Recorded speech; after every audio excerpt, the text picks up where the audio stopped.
I'm Tim Hooper. And I'm Mike Gandolfo.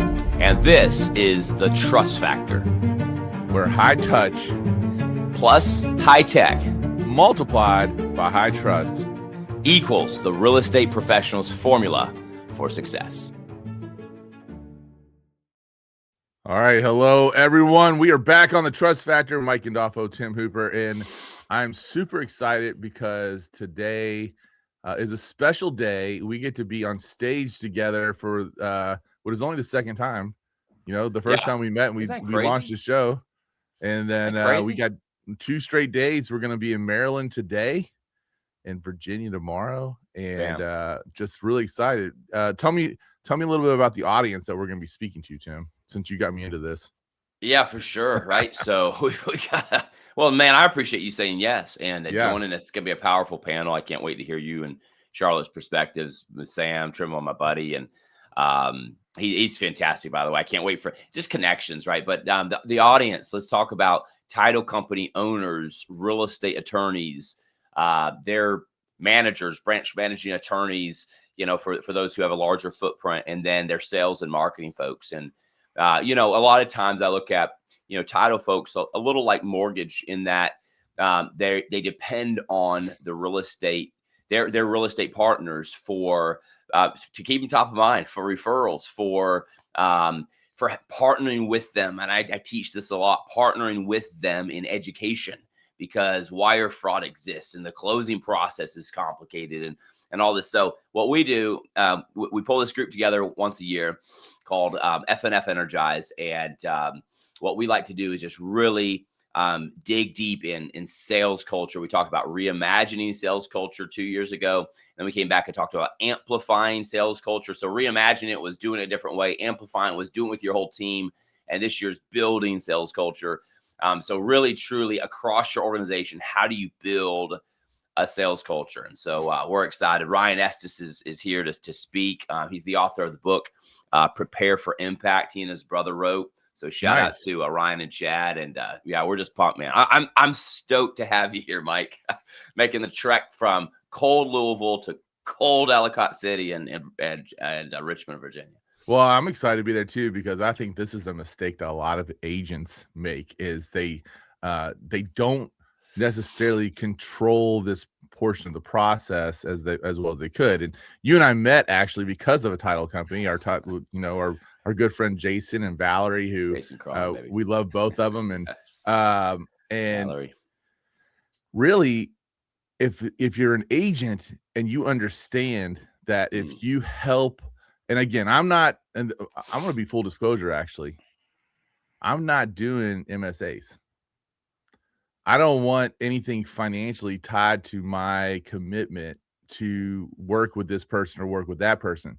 I want to work with the person who I know is going to help me serve my client the best, who's going to help me deliver an extraordinary client experience, because that means more referrals in the future. And guess what? That's going to be way more valuable than any MSA that they can sign.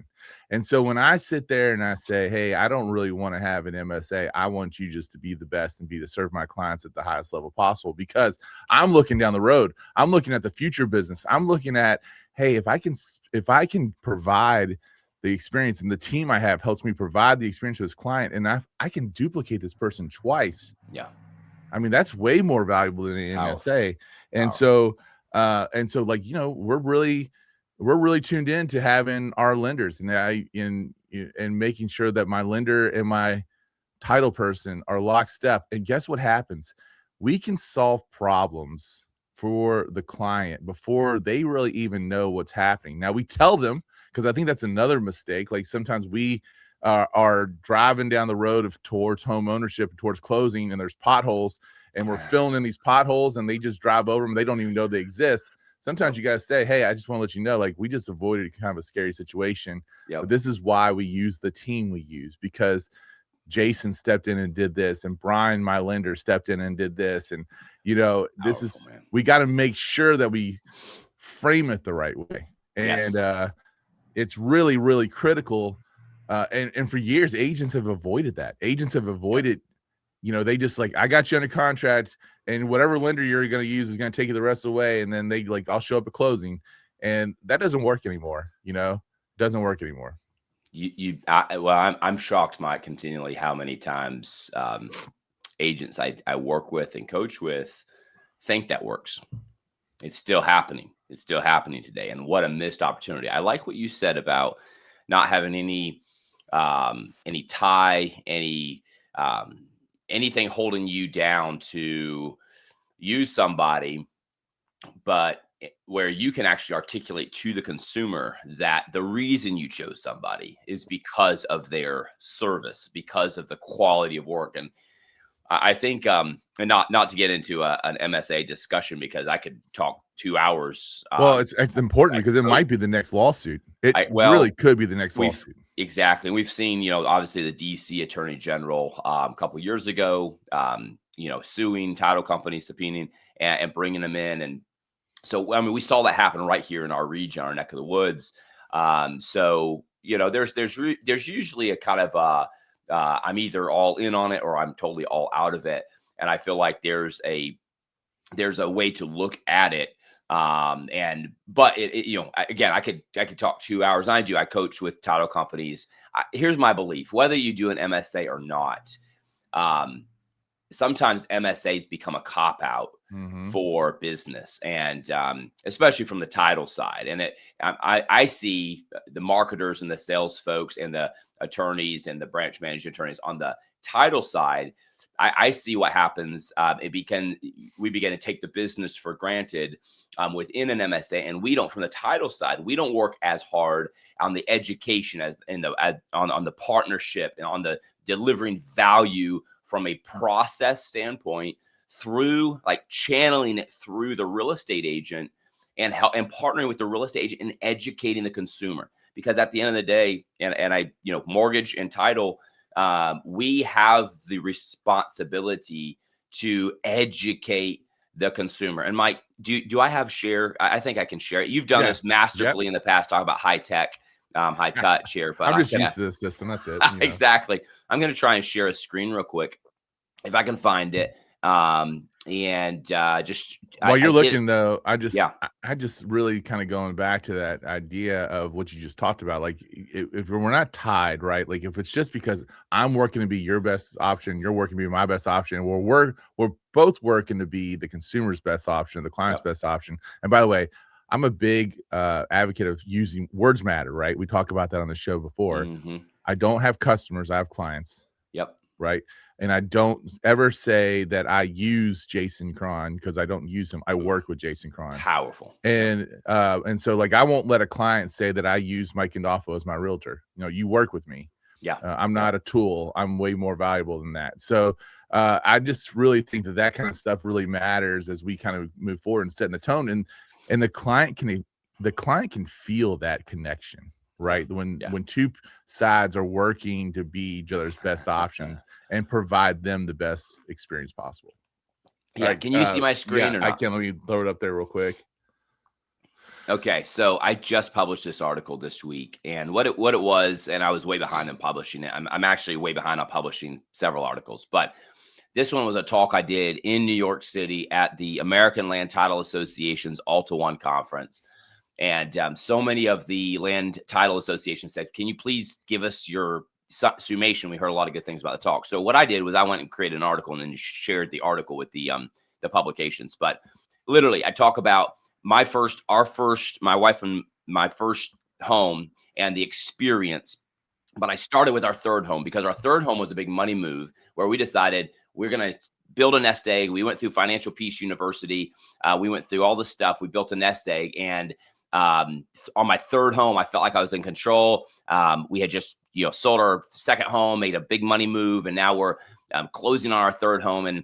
And I said I felt in control, but I wasn't really. Why? Because I just taught my real estate agent out of an owner's title policy. And so I go down through the whole history of that, Financial Peace University, saving our nest egg, publishing my book, starting to speak, and closing our first home in 2007. By the way, 6.5% interest rate. That sounds familiar. We walked into the storefront office building, met a lady whose name I cannot remember. Can't even remember. My real estate agent was Lisa. I can't even remember Lisa talking about her partnership. She wasn't even there. And Lisa, I don't even know if she exists anymore. It was a long time ago. But what I can vividly remember is this question: are you ready to sign your life away? And it was like a joke. It was like a ha. And then we sat down and just signed all these papers. I can't even tell you what was in that stack. Did I have an owner's policy? All I knew was that we had like a 45-day thing, and then it was going to be the note, the first thing. Of course, for me, again, money talks, right? Money, the mortgage payment, that was the big thing. That was our first home. And the same story. I can't remember the second home at all. I can't remember it. All I know is I know which real estate agent I worked with. I can't remember where we went to closing. My wife was having a baby at the time, but then 4 years later, 2018, I'm rolling in thinking I know about real estate, no clue about the process. And I basically turned down an owner's policy with a cash purchase. And we found out later all of the history on our home, and I'll stop sharing there, but all the history. So you guys just check the article out, because I'm making the case in that article because I get passionate about this.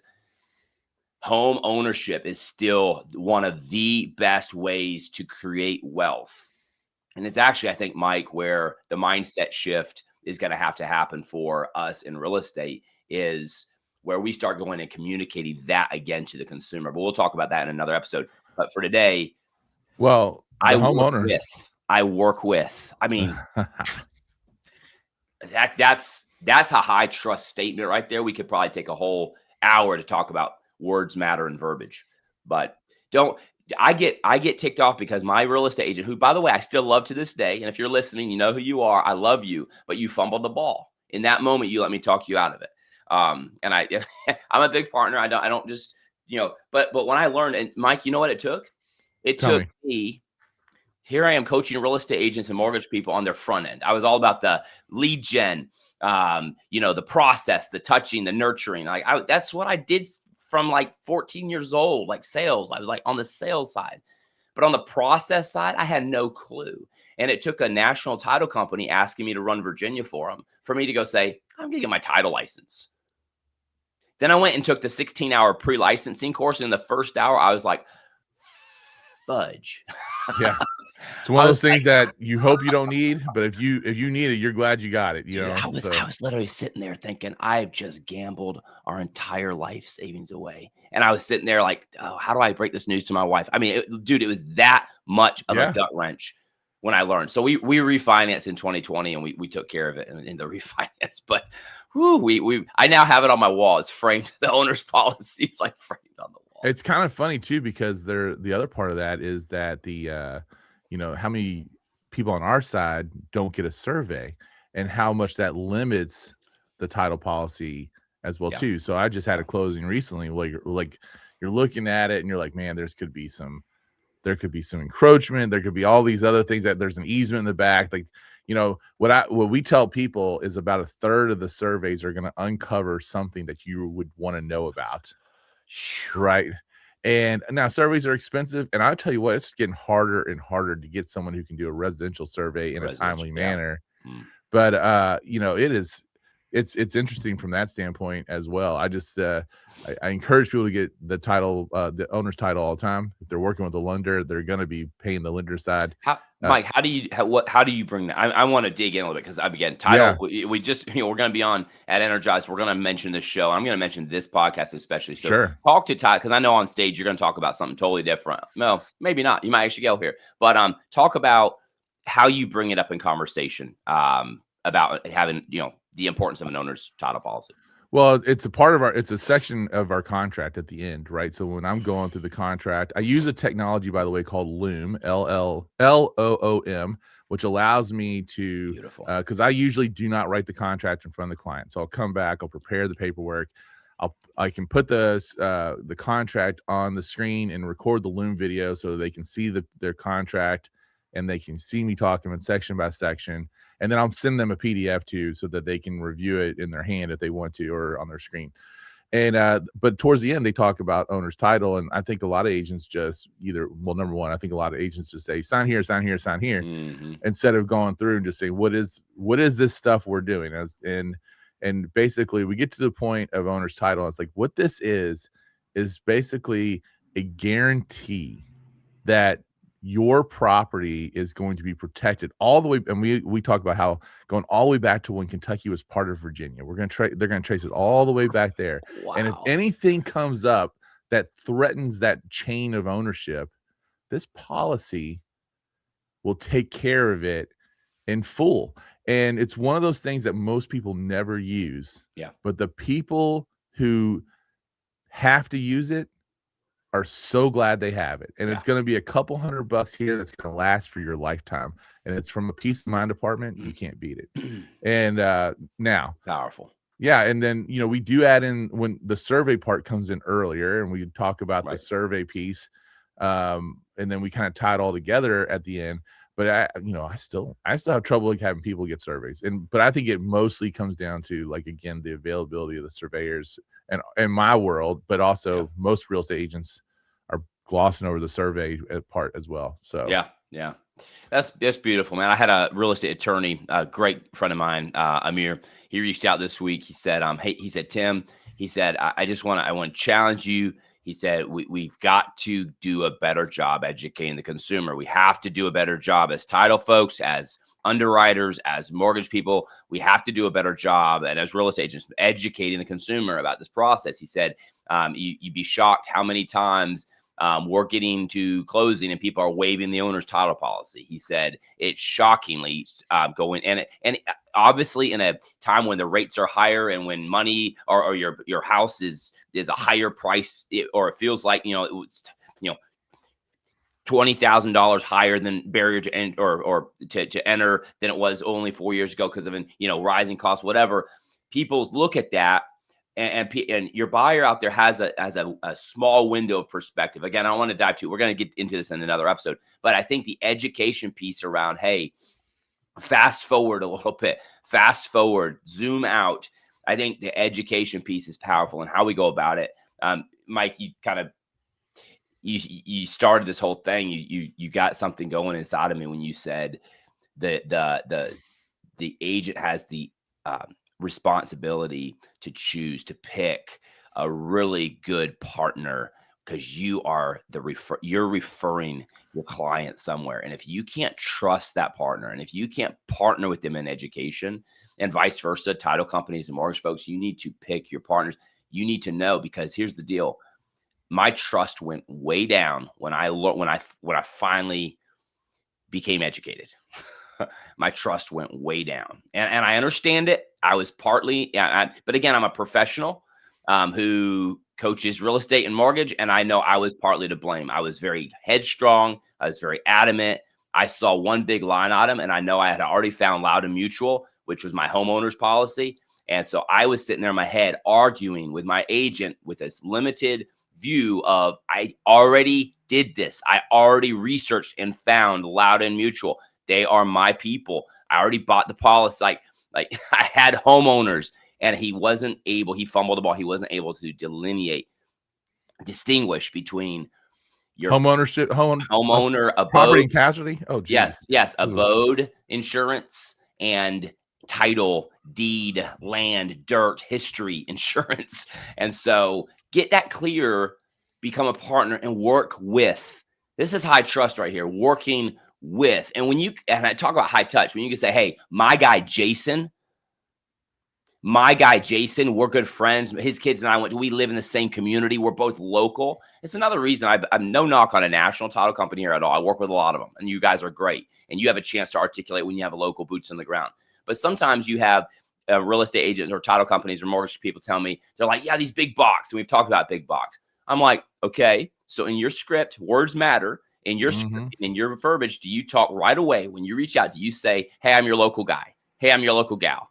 I'm local. I live here. I know the history about Virginia or Kentucky being part of Virginia. By the way, Mike, I love history. And the fact that you bring that in like that takes you, again, it's a high trust move, right? You're not even trying to make a move.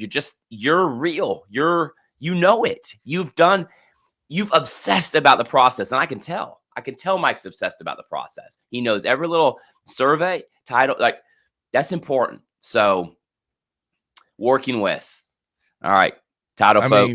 Again, we're dealing with the largest purchase that this person ever makes. And they're doing this once every 10 years. Yeah. I've been in my house for 19 years, and you've been in your house for a pretty long time. Yeah. Seven here. Yeah. Right. If I wasn't, and I know when I bought my house, the process is completely different to if we were to go do it again. And so they do this every once in a while. We do this every day. We're supposed to have that team. And when we have that team, like because of that team, because of those relationships, there's no question that I've had deals close that if I was working with another lender, another title person, they would not have closed. We would not have been able to get them closed. Yep. And because the three of us all work so closely together, we were able to get it done for the client. And we're in an app. Just a couple stats real quick, just so we can talk about how important this is. The average homeowner is got a net worth 44 times higher than the average renter.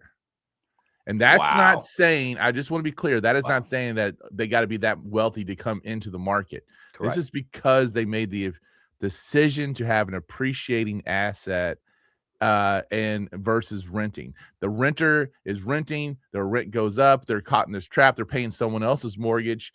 And meanwhile, the person who owns a home now locked their payment in for 30 years, with a little fluctuation for taxes and whatever else.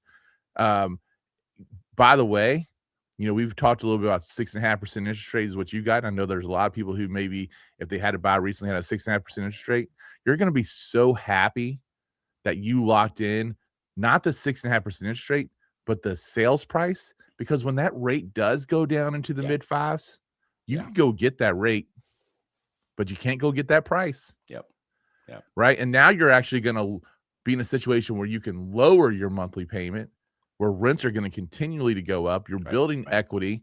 I mean, it is an unbelievable cycle to get people moving and going into, and just understand that, you know what? I mean, it's so interesting when we talk to the client because they're so wrapped up in their situation. Like, we want to wait until the affordability for housing gets a little bit better. And so I just challenge them on that a little bit. It's like, do you think home prices are going to go down? And generally they'll say no, but every once in a while I'll get a say yes, and they'll tell me, I'll ask why, and then I'll educate them on how home values work and months of inventory and why that's not going to happen. And then we'll get into usually they'll say, I don't think home values are going to go up, but I do think the rates are going to go back down. And I'll ask them, well, how far do you think rates are going to go down to? And blah, blah, blah. And we'll talk about like that COVID market that people are trying to go back to, which was artificially put in place to stimulate the economy because otherwise no one was going to be moving money anywhere, that we keep on trying to bank on this thing that was artificial. Instead of looking what's real and what's healthy. It's real. It's not economically healthy for us to have a 3% interest rate, right? It's not good for the country. And we're paying the price of having 3% interest rate and giving away free money. We're paying the price right now. But if we get into the 5.5, that's an unbelievably good rate. That is an unreal rate historically. And it's something that's good for all parties. And it's just educating people. It's letting them know how the markets work, letting them know that, you know what, and I'll ask them this question too. Say, do you think you're the only person waiting for the rates to go down? Right. And they'll probably say, oh no, probably not. It's like, no, there's actually like 500,000 people waiting for the rates to go down. And when that rate goes down and those people come in the market all at once and we don't have enough inventory, what do you think happens to the home value? Right. Goes up. All that money you thought you saved is gone because of what's going to happen with appreciation. Yeah. There's no time like the present. No. I love where you went with the, trying to get back to, I've heard that time and time again. And I love every title company I get to work with. It is shocking how many owners will tell me, man, if we could get back to pandemic levels, because they were looking at volume, and I worked with their internal teams who are burning out. A lot of people left the industry like, I'm done, I'm out. Good people because of the burnout. So it's like when you go talk about unhealthy, it was unhealthy on all sides. It was too much. I mean, too much. But at the end of the day, what's real? What's real right now? The thing is, home ownership and the desire for it is real. People still believe in home ownership. And you can look at the statistics between, millennials and Gen Z, and they're, I've seen these headlines. Millennials aren't buying like their parents. but they're still buying. They're still buying. And I think if somebody a millennial wants somebody to really be in it with them. They want somebody to be in it with them. And by the way, we're good at researching it on our own. We're good at making our minds up. So sometimes you have to help us unmake our minds about certain things. You need to do it gently, but talk about what's real. That's real. We still want to buy. I think your Gen Zers they're unimpressed. They're actually unimpressed. They're they don't need you to be all charismatic on them. The Gen Zers, they're kind of like, yeah, we watched our millennial folks like burn out on social media. I don't even care how you look on social media. I'm actually gonna listen to you like this, Mike. The whole time you talk. That's the Gen Zer. They're unimpressed. And then you have your alphas coming in. My daughter's 10. She wants to go look at, real estate at some point in Charlottesville for her bakery. It's like, so she wants, they're in Minecraft. Actually, your alphas are in Minecraft right now, building their own real estate. So there'll be a whole nother generation of like, why can't I build that? Why can't I knock that wall out with one tap of my finger? Like, so you guys, what's real? That's what's real. We got to stop living in the past, and we have to go start working with good partners. Well, let me add this last little bit, and then we can sign off today. And this is where I really feel like you got to help educate the young people, because there is I think it goes back to, my son is at a freaking country club for a college campus. And it sets unrealistic expectations for what your first living experience is going to be outside of your dorm room.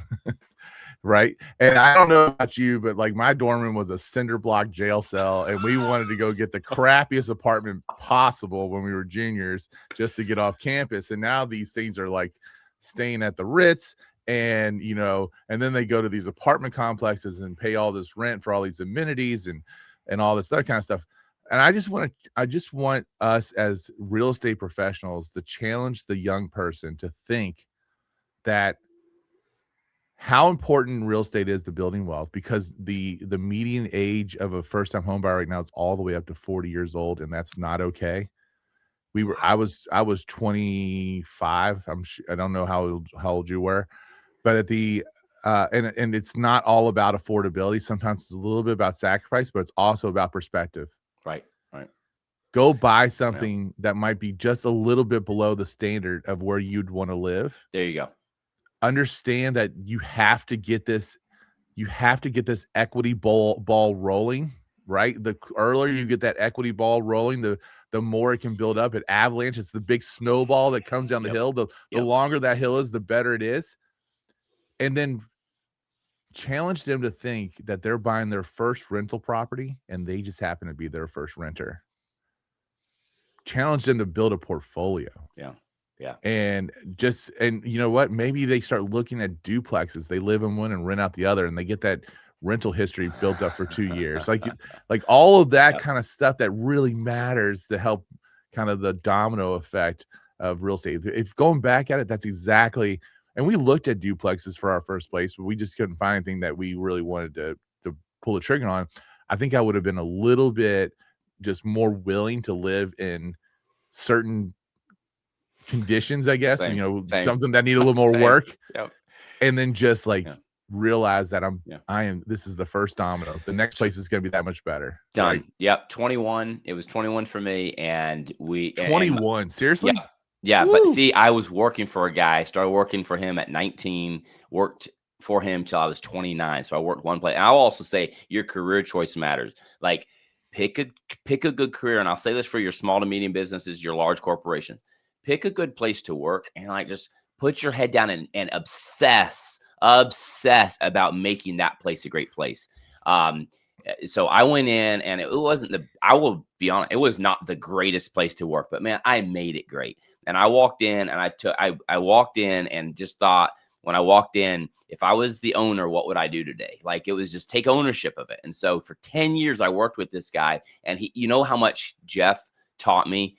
You know how much he taught me. In fact, this week, throw back to Jeff Turner and just call him out real quick in case he listens to this.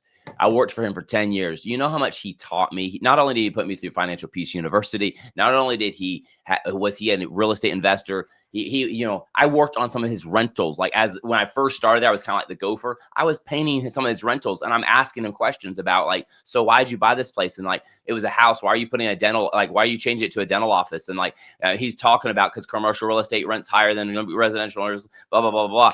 And so he's going, I always buy a house where I could drive by the house. And so his whole investment mindset, he's like dumping on me as I'm working for the guy.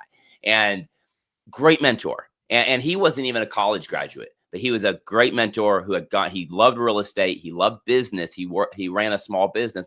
And I was just like, I got good offers. I got great job offers. And I was like, if I go move a job, my resume is just going to have like 2 years here, 2 years there, 2 years here, 2 years there. I'm like, you always feel like you're starting over, relearning something. I'm like, I'm just going to stay here. We had all of our kids there. I went back to school as a non-traditional student. It was not in the cards for me. I went back to school there. So for 10 years, so talking about equity in a home, talk about also equity in a business. So again, if you're a consumer listening, that was more for, if you're trying to get into the home market and you're a young person, like Mike's talking about being on campus and these unrealistic expectations, looking back, I would have started. Our first home was more of we just got married. Let's go get a little starter home that's really nice and we got friends over. Looking back, so that was important. But looking back, I'm like, yeah, I probably would have got like a little duplex and like made some rental income or something. But you got to learn. But you know what? 3 years later, we were selling and upsizing, and we decided we're going to get a foreclosure or a short sale where we could get a deal. And we went and got a deal. We looked for it. And in Murfreesboro, Tennessee, we zoomed in and found only 2 houses that matched like our precise goal for wealth building. And 2 at Murfreesboro, like 150,000, 2. And so we went and we bought one of them, and sweet deal. And then we fixed it up and that was a 4-year, just a fix up. And we made lots of good memories. It was a great home. We fixed up, and then bam, we made the market heated up. 2018, we went and my real estate agent said, hey, list it for this amount. I said, nope, 20,000 more. Cash offer 8 hours later. So for me, that's our story. And then we came and we made a cash purchase. You have so much freedom when you can decide where I want to go live in the world, what I want to do. And by the way, when you can actually go now and say, I don't need a job, but I want this job and I want to work for this, but I don't need to, I want to. You talk about freedom and choice. Choice. So anyway, we're going to go a whole nother hour here if we're not careful. We got to wrap this thing. But who do you real estate agents? Who do you work with? Title companies. Are you worth the width? Are you actually providing value and teaching and partnering? Are you worth the width? Jason is worth the width for you. I can absolutely I can feel and I'm gonna be honest. I mean, he still sponsors stuff for us. Like it's not like that, but there's no contract between us, right? And if you're entitled and you start talking to agents, and the first thing coming out of their mouth is, well, what kind of MSA will you give us, or it's a red flag. It's a red flag for me to talk to that agent too, when the first thing they ask me is, what's my commission split? Yeah. Right. That person is not, we talk about 85% of agents don't make it 5 years. That person's on that path. And can you say it one more time? The 85% of agents don't make it 5 years. Right. So that person is on that path because they don't fully understand what it's all about. They don't get it. Right. And if it's only about what you can give them and not this partnership and how this whole thing works together, then they lack the perspective of a business owner of who I would want to invest in. Let's just put it that way. Wow. So go for it. Hey, I'm really excited about Energize. This is going to be amazing. And if you are in that Energize crowd and you know that, hey, I want to bring Mike and Tim to my town to speak to my realtors or to do something else, we're available. The email address is in the show notes. We're looking forward to it. It's going to be a great couple days. Tim, I can't wait to see how it goes. I mean, it's going to be phenomenal. So it will. You guys will see you there. And Mike, thanks again for coming out. Absolutely. The Trust Factor podcast is available wherever you get your podcast. You can even watch us on YouTube. And subscribe to the channel so you can comment and drop your questions and share it with your team.